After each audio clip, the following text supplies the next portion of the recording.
Let's continue to take some of the questions and comments coming in from viewers. Skonde writing into us, it's Vusi Blackstone, that's his Twitter handle, saying, why don't we rehabilitate criminals with employment within these SOCs so that it can bring about change in their lives? Good comment, nice idea. Let's perhaps impose that one. So there you go, that's a question we can ask. Mpo Khatla saying, please ask the Transnet CEO, when are Transnet posts going to be unfrozen? Because we are sitting at home with qualifications. All right, there's a question for Transnet. OJ Mwale saying, it's now more than 1 week without load shedding in Johannesburg. Well done, Brian Molefe and the team. Well, not only in Johannesburg, there, OJ, I think it's nationwide, we haven't had load shedding. And he goes on to say, I hope Johannesburg Water learns from this as well. Okay, no problem. Pietro Pablo writing in, it's surprising when the minister talks welders at Madupi, but Eskom trained about 50 kids for 4 years and found no use for them in Eskom. Perhaps you would like to reply to that one. And then another question from Vilapi Kumalo saying, will there be any retrenchments in the next 4 years at Denel? I suppose looking ahead 4 years is a bit tough, but nonetheless, perhaps you can shed some light on this. And then finally, Matersmo Mata saying, why is Eskom interested in 30% share of the service contractors? Are they aware of the job losses in the private sector?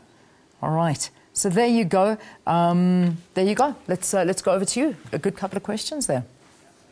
All right. So there you go. Okay, thank you very much, Leanne. Thank you so much. Okay, well, all right. We've got criminals coming out of prisons, and they need to be rehabilitated. And the SOEs are all about inclusivity. Are we employing ex-offenders? Denel, probably not.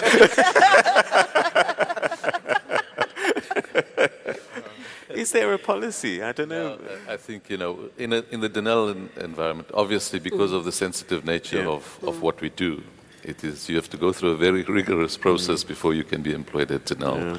So you can't even jaywalk. You won't get a job. I'm not so maybe in the Eskom or Transnet environment. But I think our employment policies are such that there is standard vetting that you have to go through. And if there is something wrong that you have done in the past and you have paid your dues to society, there should be no problem. It's just that we do not have an active program called the employment of ex-prisoners that we are trying to... We try to employ more people with disabilities, women and so on, and that is part of our transformation program. But the transformation program at the moment does not include prisoners, but we do have people, offenders that have paid their dues to society that can work. So as a general rule, if you apply for a job in government, somewhere along in state-owned companies or in civil service, if you've paid your dues to society, Minister, if you've paid your dues to society and you come out, you should not be precluded for applying. I suppose a Commission of Oaths job is not something you'll get, but generally you should be able to get a job. There are levels that you can get. There are levels of high security that you have to be vetted for, and you won't be able to be re-employed if you have done any harm to such an extent. But I mean, at particular levels, but at other levels, it's not a big issue. Okay. Are there posts frozen at Transnet? What's happening? Yeah, maybe just to deal with the ex-cons as well.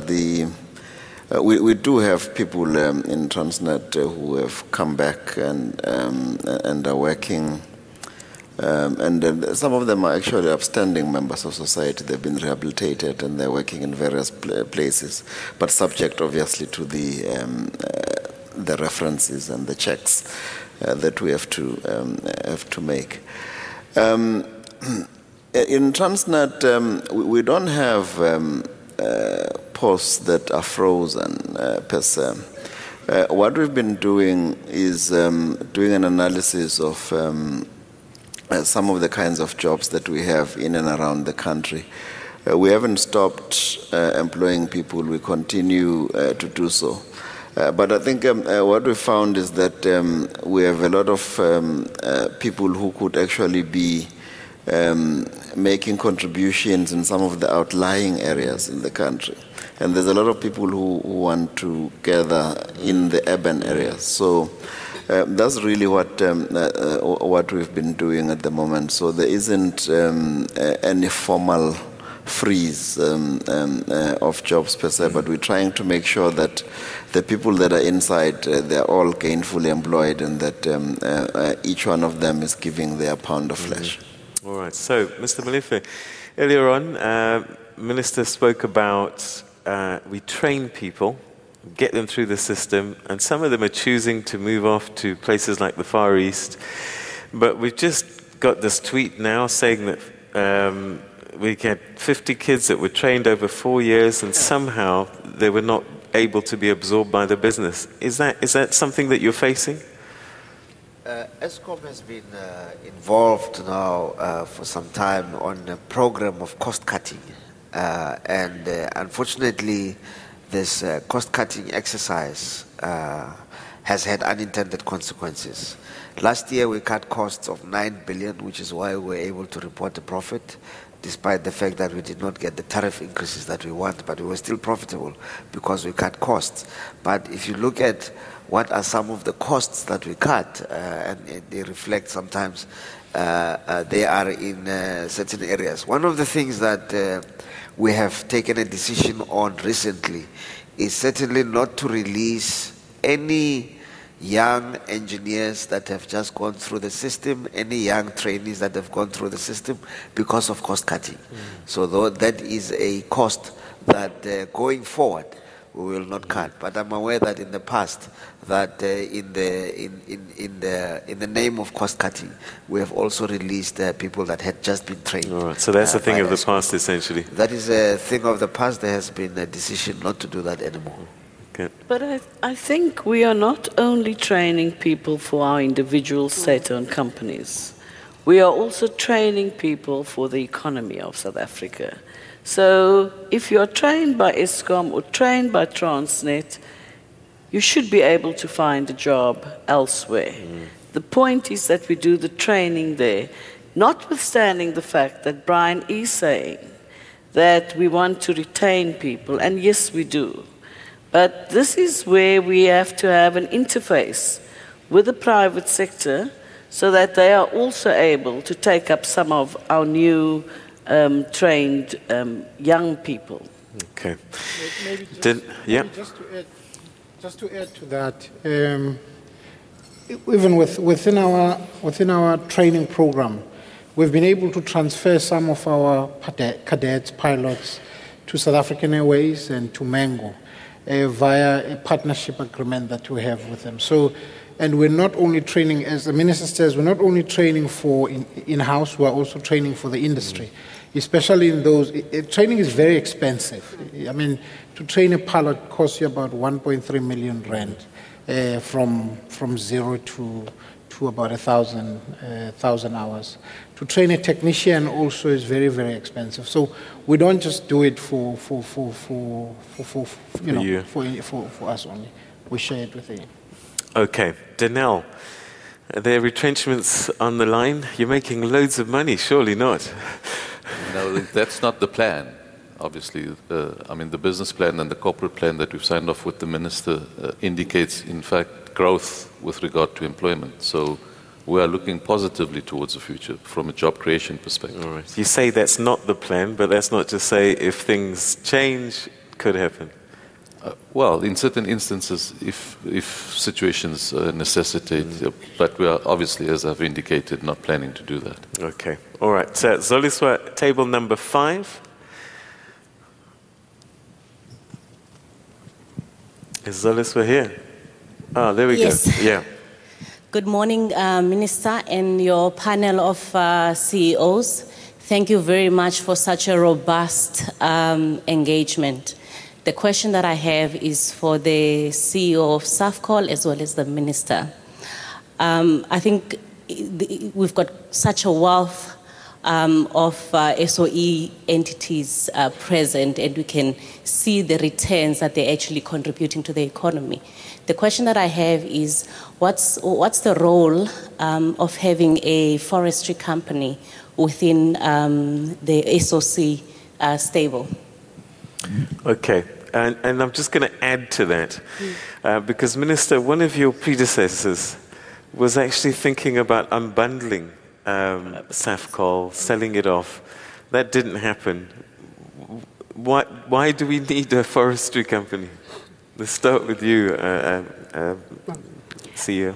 Well, we believe that the importance of SAFCOL being owned by the state is primarily around the jobs that we create. That's the first thing, because if you unbundled it today and you gave it into the private sector with the kind of cost structure that we have, particularly on job creation, the first thing that would go is the jobs. So for us, we believe that that is the first thing. But also, forestry is a very important resource. It's an asset of the state that does need to be looked after. But at the same time, because we are a state-owned company, our role is not only to look after our own jobs and our own profits. It's also to make sure that we create an environment for other private sector companies in the sector to thrive. So we're always walking this balance going forward. So it's very important that it remains in the hands of the state. But also, if you look at the state's mandate now and the new agenda of making sure that we have rural development going in, an entity like SAFCOL is extremely important. We are placed in the rural areas. We can make a change there. We play a catalytic role in those areas. And I also thought that the viewer was correct. I didn't answer the first question. The first question was around the exports that we spoke about a year ago. It's because the context was important. The shareholder has given us a strategic intent that says you can now go on and do vertical integration. Traditionally, SAFCOL is in the business of planting trees, looking after them, and then selling 75% of its own raw material. And that's always been within the country. Now, that model cannot work. It's not a model that will be sustainable going forward. You do need to start talking about beneficiation. So we are focusing on that both within the country, but also as we look into export markets, we want to be able to export the finished product, because that's when you create jobs in the space and carry on. We did look into China and India, as you asked, and we chose India because of its proximity to South Africa in terms of the distances, but also that there is a market there. But we are trying not to export our raw material. That's not the strategy. The reason we are looking at exporting some of it is because we leave it on the ground. The market in South Africa does not absorb everything that we take. And if you look at how much we cut every year, because it's a sustainable resource, it's a biological asset, you have to cut it according to, will you be sustainable 20 years from now? So those volumes that we cut every year, we don't sell everything. Hence, we then looked for alternative markets to make sure that we don't waste the product. So that was the whole point. There was a question around what we do in terms of succession planning. At SAFCOL, we have created what we call an accelerated leadership program, where we've taken some of our young managers, about 50 of them, in a leadership program, and it's going very, very well. Also that transformation-wise, we have 57% black senior management at SAFCOL, 28% thereof is females. And we're quite proud of the fact that we're the only company in the country in forestry that has plantation managers who are black females. We have 2 of them. So there's a lot going on behind the scenes in terms of what we do as SOCs. Okay, Minister, and I guess this is a question that's going to come up time and time again. To bundle, to unbundle, not to bundle, and, you know, long term, should government be in the business of owning companies, or should it be concentrating on creating an enabling environment for businesses to thrive? At the moment, government needs SOCs because it places all of these questions that are being raised around growing an economy, transformation, and so forth, it places it in government's hands. But I think what we are busy with at the moment, and my department is negotiating with various departments where there are state-owned companies, for us to look at this reform process. And the reform process will have to do a couple of things. It has to speak about how state-owned companies are governed. For example, they can make no decisions about acquisitions without bringing me a PFMA 54 application. One or two of them tried to do it anyway. Won't say who it is. But they can't do it. So does that process take too long? And does it make the companies less agile to be able to participate in the economic space? So I would like to be able to look at what the models should be. And by the end of this year, I was pleased to see on the guest list that there are some universities here. But by the end of this year, I'm hoping to have a concept paper out that speaks to whether or not we centralize, decentralize, have dual control. Should we have the regulatory processes all within government and the businesses all outside of government? I, for example, feel that we should be, for economies of scale, we should have a better and a stronger working relationship with DAF so that we have much larger logs to deal with.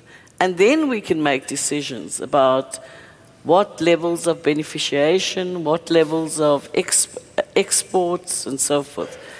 But the same thing applies to the airlines. We can't sit in DPE with SA Express. It's a regional airline, and it feeds SAA, and it's very dependent on SAA. But Mango is also from SAA, and it's the commercial arm of SAA.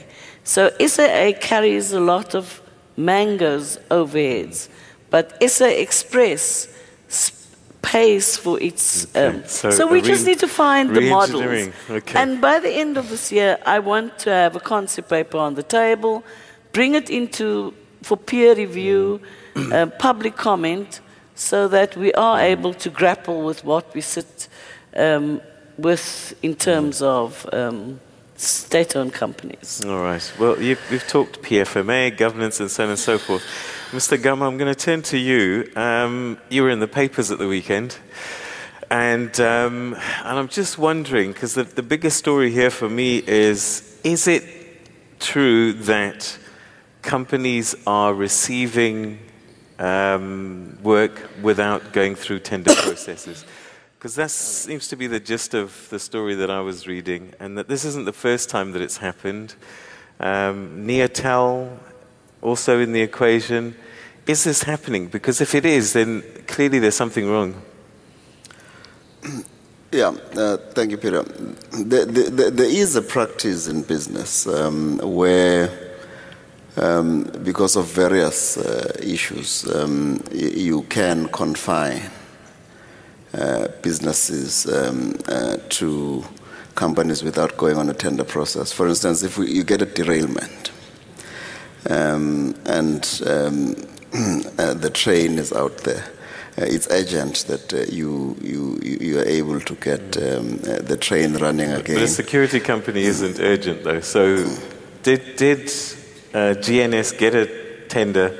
I mean, get a gig without a tender, going through the tender process? Yeah, it's quite a normal process within the companies. If for instance, people overlooked renewing certain contracts on time, you can then ask that you confine it for a particular period to give them the time to be able to go out on tender properly. But sometimes in terms of our internal control, some of the people then slip up in terms of making sure that those tenders go out, and then you can find that it takes a bit longer. Minister, is this a concern for you? Because the public are reading a different story here. Yes, well, in essence, I think all tenders should be public tenders. But I think Mr. Gama is explaining a particular circumstance here. For example, I don't really want to use the company's names. In the one tender where Mr. Gama was accused of doing something, and that there was a middleman or woman, they had nothing to do with Transnet. In fact, the company itself says it had nothing to do with Transnet, the person.